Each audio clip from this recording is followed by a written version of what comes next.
pribadi saya tentang robotika dan algoritma. Nanti kita belajar tentang algoritma.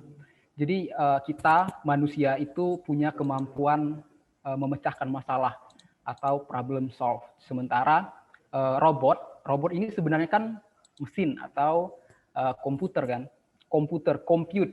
Dia itu memiliki kemampuan untuk menghitung dengan cepat dan teliti. Cuman sebenarnya mesin itu dia itu boleh dikatakan sebenarnya bodoh mesin itu karena mereka itu tidak punya langkah, tidak punya cara berpikir sendiri untuk memecahkan suatu permasalahan. Nah, itulah mengapa sementara manusia kan dia punya kemampuan problem solve. Jadi kita manusia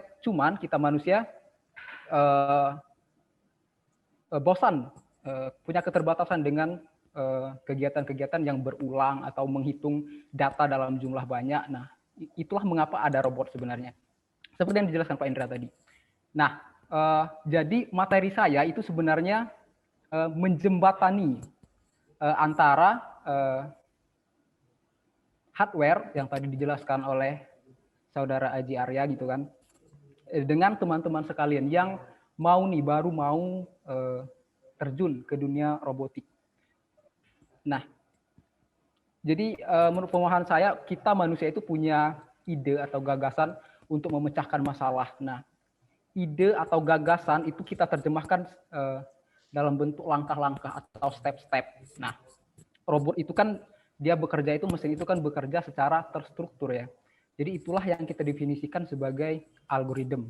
Nah, cuman algoritma itu kan itu pola pikir kita, cara kita berpikir menyelesaikan masalah. Itu si mesin belum ngerti tuh, dia nggak ngerti cara manusia itu memecahkan masalah itu, dia belum ngerti bahasa manusia. Nah, itulah ada namanya programming language atau bahasa pemrograman. Bahasa pemrograman inilah yang akan dibaca tuh oleh komputer, biar dia mengerti apa sih maunya si manusia ini, dia ini mau menyelesaikan masalah apa. Nah, oke.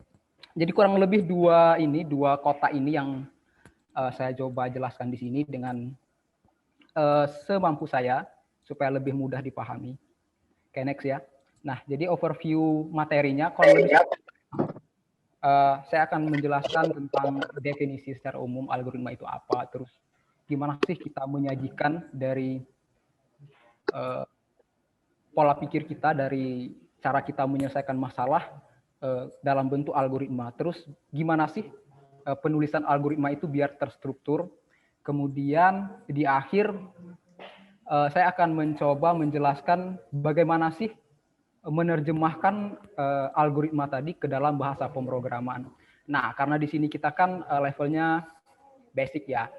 Jadi untuk basic benar kata Haji Arya tadi kan, itu sebenarnya lebih mudah belajar dengan program Arduino karena dia punya platform hardware dan softwarenya itu sangat mudah dioperasikan. Asal teman-teman mau sedikit baca-baca dan nonton YouTube. Nah, oke, lanjut. Kalau dari pengertian ya, algoritma itu sebenarnya berisi langkah-langkah penyelesaian suatu masalah disusun secara sistematis.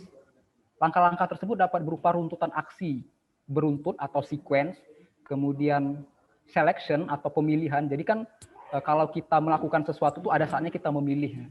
Ada pepatah kan hidup itu adalah pilihan, memilih gitu kan. Terus looping, perulangan. Ada beberapa kegiatan yang sama yang harus kita lakukan berulang-ulang. Nah, atau kombinasi ketiganya. Kalau sudah level robot biasanya itu dia kombinasi. Nah, jadi bisa kita simpulkan bahwa kita runtutkan bahwa algoritma itu bisa berupa runtutan langkah-langkah yang sequence atau pilihan, percabangan, atau perulangan, atau gabungan dari ketiganya. Oke, lanjut ya.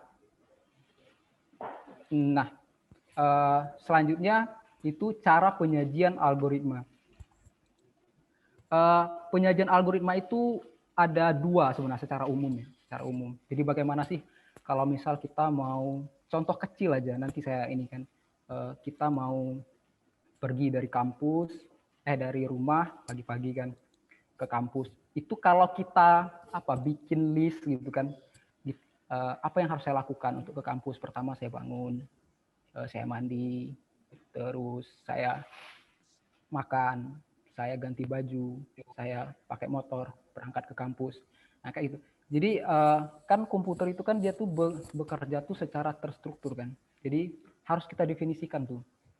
Nah itu bisa kita sajikan dalam bentuk tulisan. Tulisan itu bisa kita tuliskan tulisan biasa, atau kalau dia lebih sudah kompleks itu bisa dalam bentuk ada namanya pseudocode. Pseudocode itu sebenarnya kayak tulisan biasa, daftar perintah, cuman dia lebih singkat, ada simbol-simbolnya sedikit.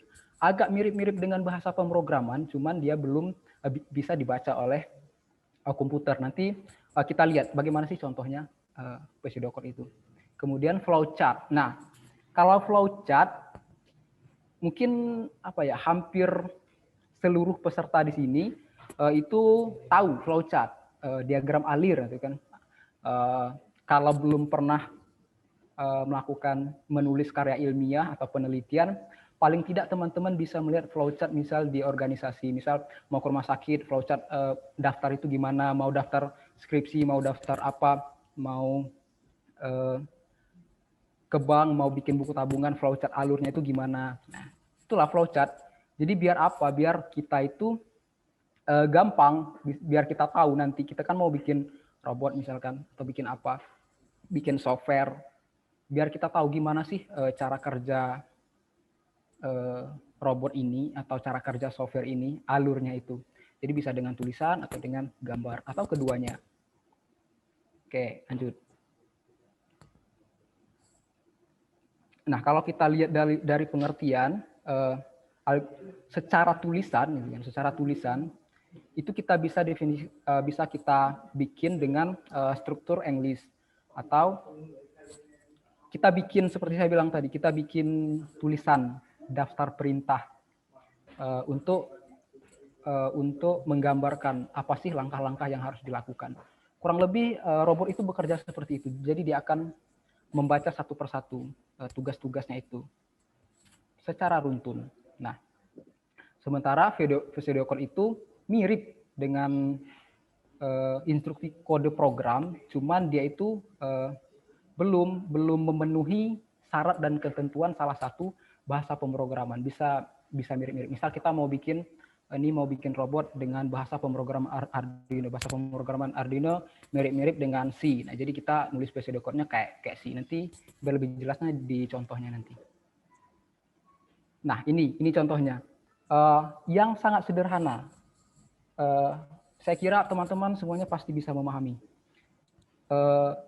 Kita kalau kita mau menghitung luas segitiga, pertama kita mulai, sebenarnya walaupun kalau kita ini kan, kalau kita secara spontan otak kita langsung aja kan, kayak kita running serentak. Cuman kalau komputer itu dia menghitung kurang lebih seperti ini.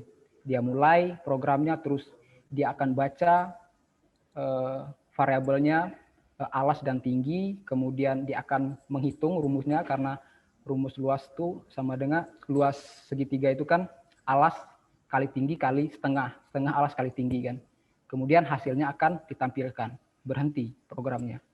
Nah, kurang lebih robot itu bekerja seperti itu, cuman sama seperti kita manusia ini, cuman karena kita tuh kapasitas otak manusia itu sebenarnya sangat besar, jadi kayak nggak kelihatan runtutannya itu. Nah, cuman kalau di komputer itu terlihat jelas, makanya komputer itu sangat teliti karena dia membaca program itu per baris. Nah, ini contoh pseudocode. Nah, coba teman-teman bedakan ya antara algoritma dengan penulisan biasa, bahasa Inggris atau bahasa Indonesia, dengan pseudocode. Nah, pseudocode kan lebih ringkas, agak mirip-mirip dengan bahasa pemrograman. Start, mulai. Terus read, artinya baca.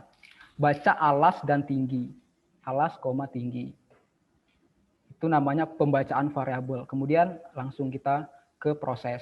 Luas sama dengan 0,5 kali alas kali tinggi. Terus kita tampilkan. Kalau di istilah komputer biasanya tampilkan itu print, terus programnya berhenti kan. Kurang lebih seperti itu. Semoga teman-teman bisa ada bayangan. Nah, saya masuk sedikit lebih jelaskan lebih dalam tentang dengan gambar. Gambar itu biasanya kita gunakan kalau apa ya? Biar mempermudah kita melihat tuh alur kerja sistem atau robot ini seperti apa. Sebenarnya dia kan kalau kita lihat sama kayak ini, kayak algoritma secara tulisan tadi, cuman dia tuh simbol biar lebih terkelompok gitu. Nah, mana yang input, mana yang proses, mana yang pilihan. Nah, jadi dia lebih kelihatan.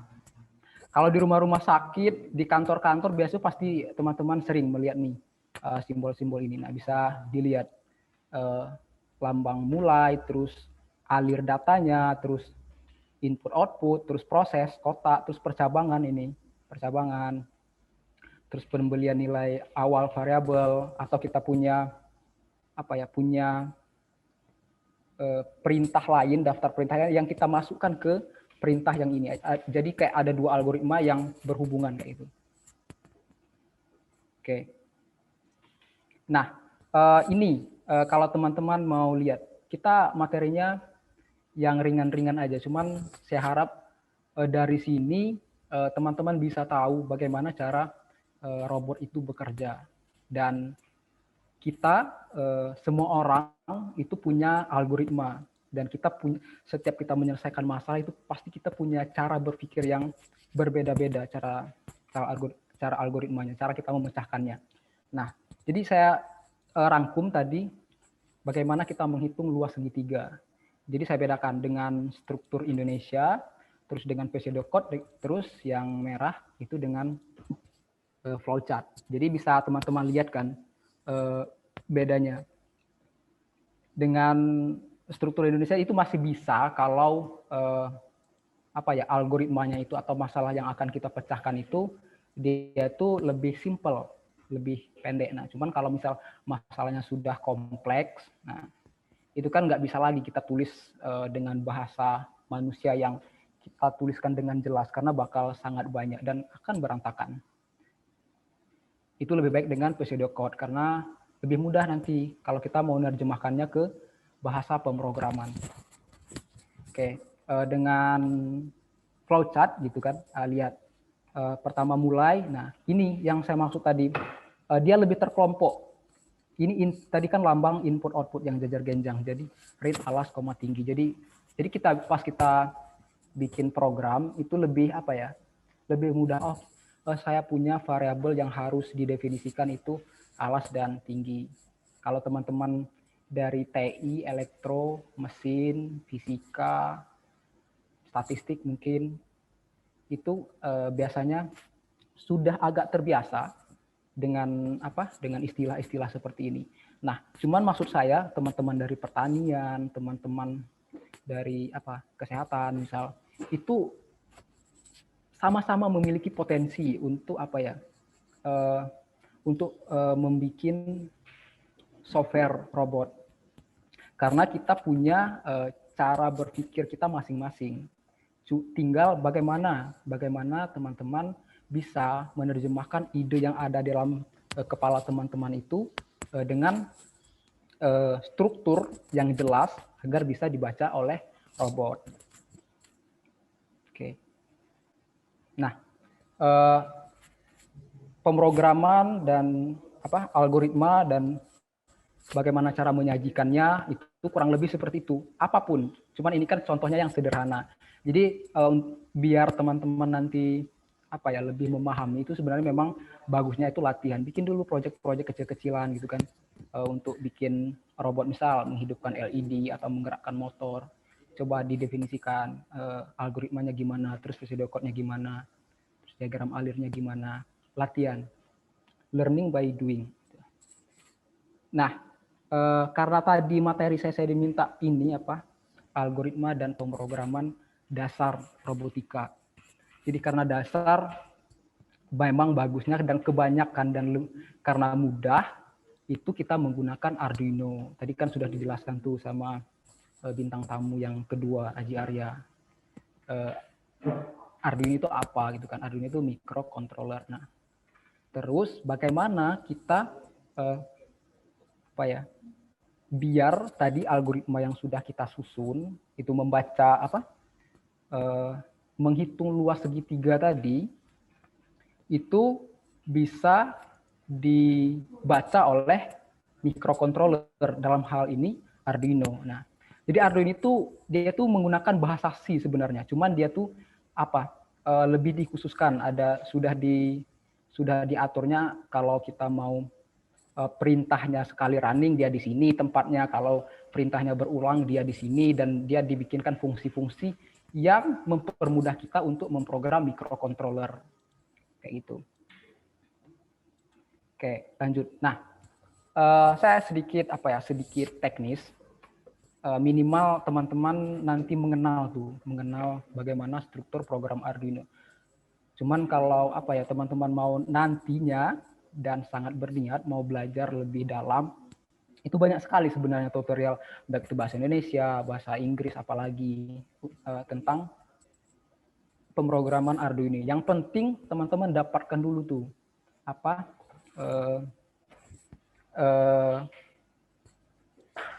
pemahaman dasarnya tentang algoritma, bagaimana menerjemahkan cara kita berpikir ke dalam algoritma dan VCD code. Nah, balik ke topik. Jadi ada dua sebenarnya, dia tuh kayak dua step kalau di Arduino Idle itu untuk kita menulis program. Yang pertama itu void setup, jadi langsung ada kalau nanti saya tunjukkan gimana sih bentuk tampilan dari Arduino Idle itu, tempat kita memprogram Arduino. Void setup sama void loop. Jadi void setup itu kita gunakan kalau perintahnya itu di robot itu mau sekali aja di running sama robot.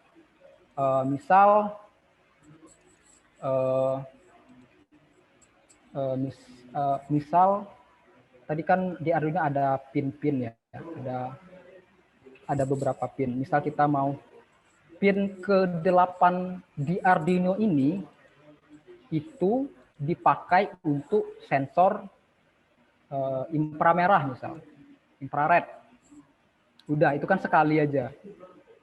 Selama robot itu program, udah dia di settingnya. Pin segitu pokoknya jangan digerak lagi tuh sama yang lain-lain. Ini untuk sensor infrared. Nah, kalau kita mau menulis program yang sifatnya berulang, misal programnya gini, misal kita contohkan kita mau bikin robot mobil, misal robot yang berjalan dengan sensor jarak. Misal selama terdeteksi jarak kurang dari 5 cm, maka motor akan selalu bergerak. Nah, pokoknya dia terus bergerak tuh.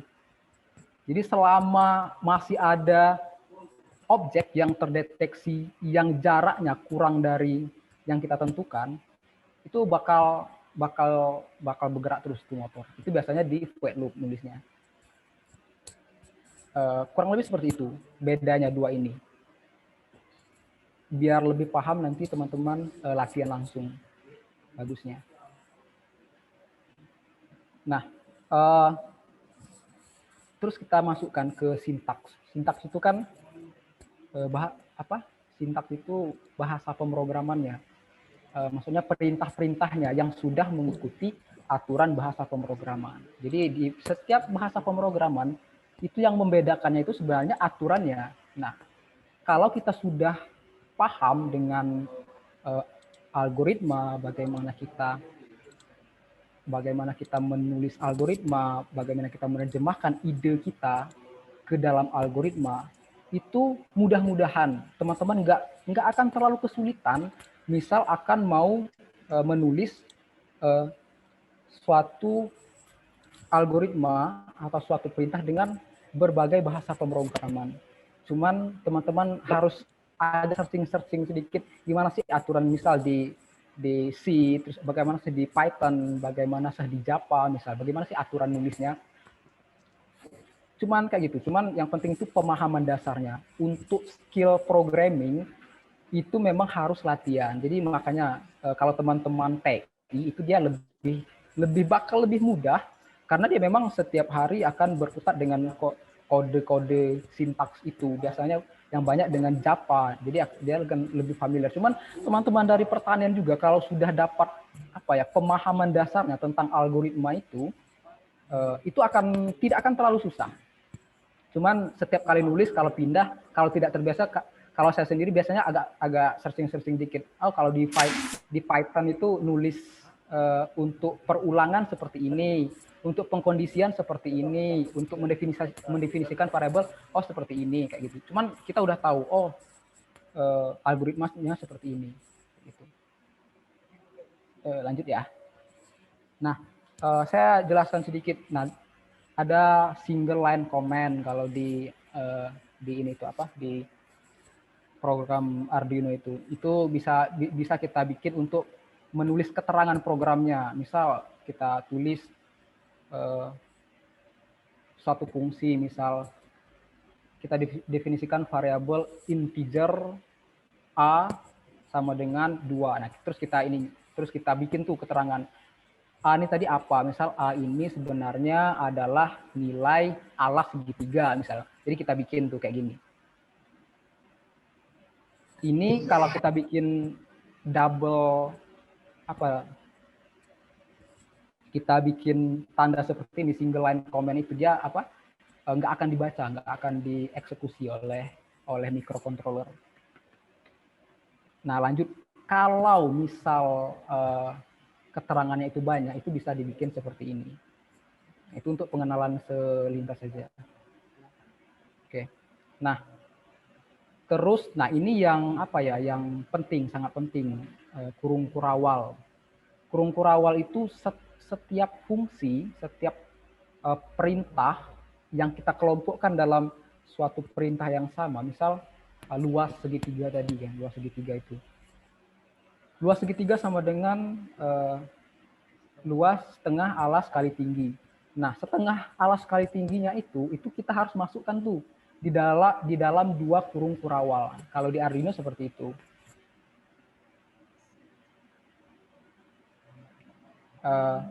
Terus harus diakhiri dengan titik koma atau semikolon. Nah, harus diakhiri dengan itu menandakan bahwa baris perintah ini itu sudah berakhir. Selanjutnya, baris selanjutnya adalah perintah baru kayak gitu. Nah, tipe data.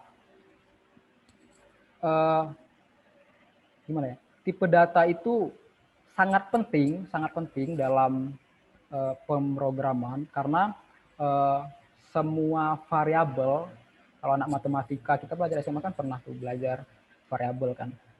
Semua variabel itu harus kita definisikan biar komputer itu tahu ini nih tipe datanya apa sih. Ini nih integer itu biasanya angka 0, 1, 2, 3 itu integer. Kalau dia bilangan berkoma itu bisa dipakai float atau long. Long sama float itu biasanya dipakai untuk bilangan berkoma, cuman beda rentannya aja, rentang rentang bilangannya itu saja. Kalau float itu kan min 3,4, sekian sampai 3,40 sekian. Kalau long itu kan 2,147 sampai min 2,147 sampai 21,47. Cuman rentangnya aja. Jadi tergantung data kita itu mau dituliskan berapa angka di belakang koma. Terus chart. Chart itu biasanya itu dianggap karakter. Karakter itu kan bisa angka, bisa huruf, bisa apa saja, bisa tanda tanya, itu dimasukkan dalam chart. Jadi kalau kita ada data mau ditulis seperti itu chart. Terus yang tidak kalah penting boolean. Boolean itu dia tuh cuma 2 kemungkinan, true atau false. Jadi kalau membuat robot itu kadang banyak tuh, sangat banyak malah data yang sifatnya itu cuma ada 2 kemungkinan, salah atau benar, true or false. Nah, itu variabel. Nah, terus operator matematika. Nah, kan kita udah tahu tuh kalau komputer sama aja microcontroller itu semuanya kan penghitung. Nah, kalau namanya penghitung pasti ada operator matematikanya kan. Nah, itu ada sama dengan, sama aja. Terus sisa bagi ditandakan dengan tanda persen kayak gini, sisa bagi. Terus penambahan sama aja, pengurangan, perkalian. Kayak tadi kan kita mau menghitung luas segitiga, jadi ada tanda kali di sana, ada tanda sama dengan, itu operator matematika namanya. Oke, lanjut. Nah, ada compression operator. Jadi ada saatnya kita itu pembanding, operator pembanding. Jadi kalau yang sama dengan 1 itu kita masukkan tuh. Misal 10. Kita ada namanya variabel integer X sama dengan 10. Artinya kita memasukkan angka 10 bertipe integer itu ke dalam variabel yang bernama X. Itu kita meminta memori ke dalam komputer itu. Kalau anak TI, anak elektro itu pasti udah paham. Cuman teman-teman dari jurusan lain pasti tidak kesulitan memahami karena selama ini belum kenal aja. Karena kita sama-sama mempunyai algoritma berpikir. Cuman kita harus pahami aja aturan-aturannya. Kayak gitu kan. Lanjut. Tidak sama dengan, tanda seru sama dengan. Kalau 12 tidak sama dengan 10 itu benar. Atau 12 tidak sama dengan 12 itu salah. Gitu. Lebih kecil, lebih besar itu di di matematika SMA itu kan kita pernah belajar kan lebih besar, lebih kecil. Bukan SMA kayaknya, SMP. Jadi sangat berguna. Nah, oke. Jadi kita masuk sedikit. Tadi kan saya balik mengingatkan sebentar tentang materi tadi. Jadi tadi kan ada 3 tuh struktur algoritma, sequence, terus percabangan dan perulangan. Nah, percabangan dan perulangan itu dia itu masuk ke ada kontrol sama looping. Nah, kita bahas lebih sedikit, lebih dalam tentang kontrol struktur itu. Jadi kalau dalam bahasa pemrograman Arduino itu karena dia C, nah itu strukturnya seperti ini. Jika kondisi A, maka perintah A dijalankan. Kurang lebih seperti itu. Atau jika kondisi B yang terpenuhi, maka perintah kode program B yang dijalankan. Else, kecuali itu, maka dijalankan perintah program C. Ini, jadi kayak gini. Ini fungsi dari ini tadi kan. Jadi dari kurung kurawal tadi. Nah ini. Nah, oke. Terus looping. Nah, ini looping. Looping itu perulangan. Jadi tadi kan kalau perintah itu harus dilakukan berulang-ulang dengan batasan tertentu. Nah, kayak ini kan saya contohkan. For in sama dengan 0, titik koma, 1 kurang dari repeat 1 plus plus. Jadi for itu dia tuh bakal mengulang perintah variabel i sama dengan 0 itu akan bertambah 1 selama nilai i itu kurang dari variabel itu. Jadi dia akan menghitung terus. Misal i kecil dari 10 misalkan, i kecil dari 10. In i sama dengan 0 titik koma i kecil dari 10 terus i plus plus. Nah, jadi nilai i yang tadinya 0, itu akan sekali running itu akan ditambah 1. Sebelum dia mencapai angka 10, itu akan terus di running ulang. Nah, kayak gitu, kurang lebih kayak gitu for itu. Nah, terus lanjut ke mode pin. Nah, kalau tadi kan di Arduino itu ada pin ya, jadi di Arduino itu sebenarnya kayak apa ya? Kayak kalau sederhananya itu kayak apa ya? Kayak pipa-pipa banyak. Jadi kita harus definisikan itu pipa ini. Misal ada satu tangki, di kiri kanannya itu ada pipa-pipa banyak tuh dan bebas kita gunakan. Nah, jadi kita harus definisikan tuh pipa 1 ini apa nih, sebagai apa? Apakah dia ini sebagai input ataukah dia sebagai output? Nah, itu kita harus definisikan.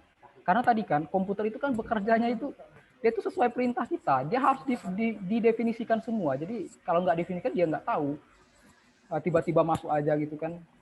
Nggak dikasih tahu dulu sama si programmernya. Ini pin 13 ini tadi untuk apa gitu. Atau pipa 13 ini tadi untuk apa. Jadi pin mode itu cuma 2 kalau di Arduino itu sebagai input atau output. Kalau input biasanya itu ke sensor kan. Kalau output dia ke aktuator.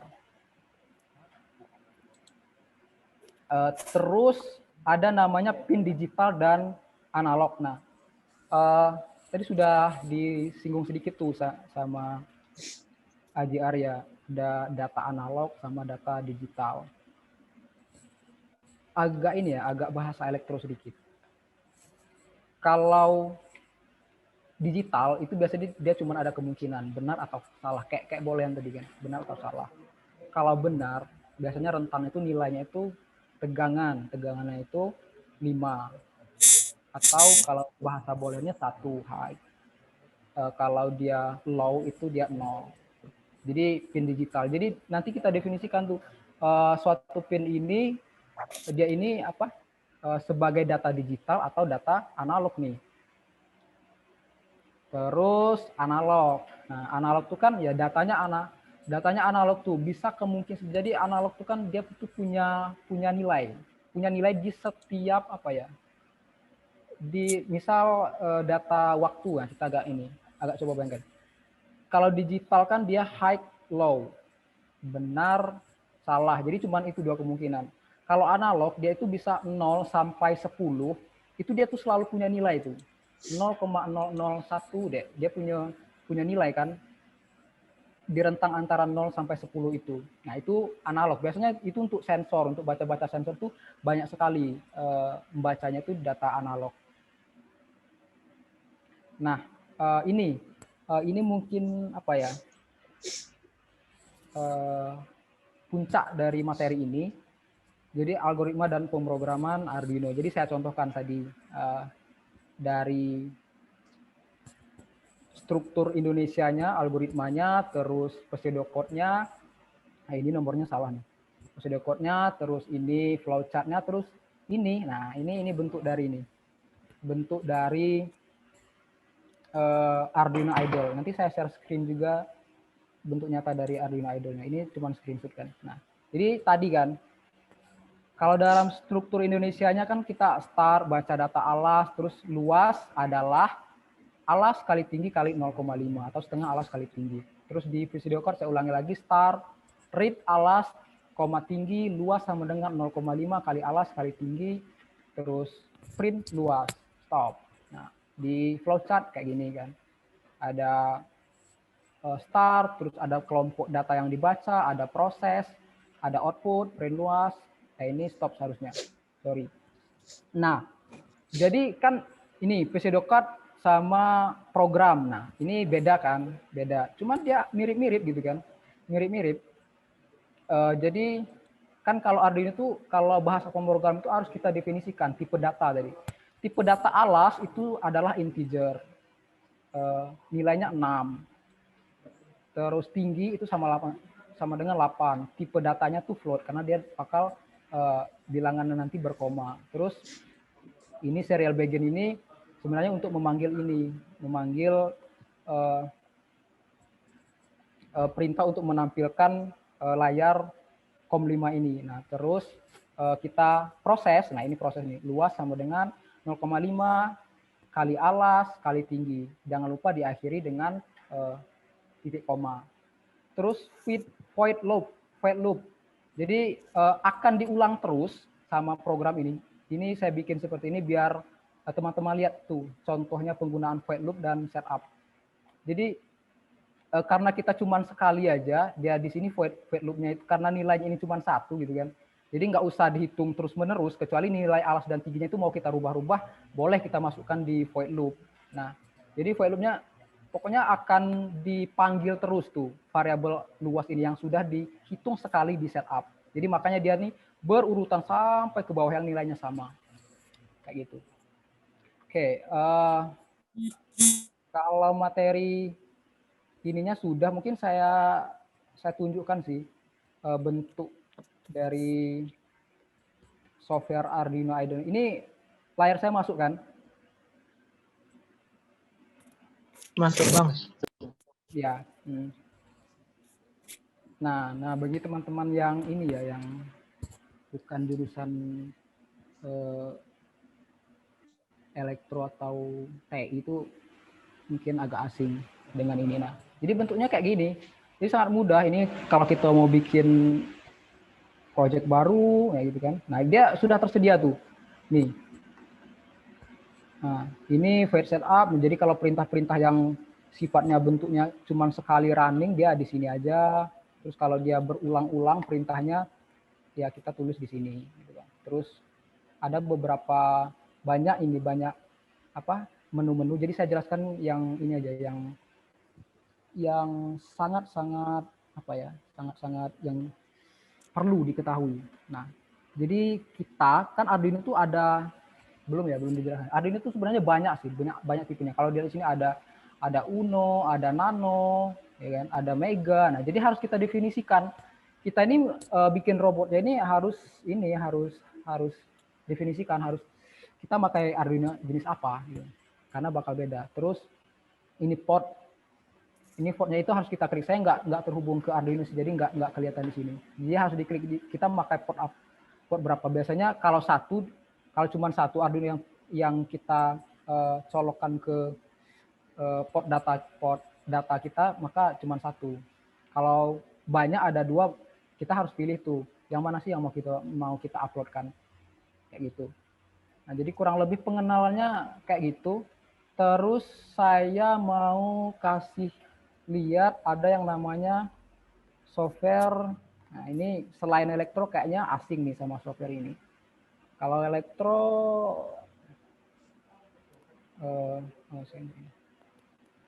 Proteus. Nah, jadi kan kita mau bikin robot sesederhana apapun itu, seperti Aji Arya bilang tadi kan, itu harus diperhitungkan dengan matang biar kita nggak ada kejadian-kejadian yang di luar dugaan kita. Sudah kita rancang sedemikian rupa saja, kadang robot itu ada saja problemnya kan pas kita mau bikin, apalagi tidak kita rancang. Selain itu, dengan kita membuat simulasi terlebih dahulu, kita juga bisa memperhitungkan komponen-komponen yang kita butuhkan. Jadi nggak perlu beli komponen-komponen yang terlalu banyak, jadi cukup yang paling beberapa cadangan. Nah, jadi ini namanya Proteus. Jadi Proteus ini simulasi rangkaian elektro. Jadi belajar dasar fisika dasar tentang listrik itu udah bisa, kayak rangkaian seri, rangkaian paralel, terus kita paham dengan Arduino itu udah bisa nih main software ini. Jadi misal saya resistor, ini kelihatan ya resistor. Nah, ini resistor. Jadi ini resistor contoh. Jadi tinggal drag. Misal kita mau Arduino, kita mau Arduino. Nah, ini Arduino. Jadi tinggal kita rangkai. Cuman ya mungkin kalau teman-teman bukan jurusan elektro harus sedikit belajar lebih banyak lagi tentang fisika dasar. Kalau teman-teman kemarin jurusannya pas SMA itu fisika, itu kayaknya nggak akan terlalu kesulitan. Kalau masalah bikin rangkaian elektro yang dasar ya, yang dasar. Nah, jadi Arduino ini bisa diprogram, bisa diupload program yang dari sini tadi, yang dari sini. Nah, karena waktu terbatas jadi saya nggak ini. Jadi bisa diprogram, tinggal upload aja di sini. Nah, di sini program ini. Gimana cara uploadnya? Nah, itu di tutorial itu banyak sekali dan sangat mudah.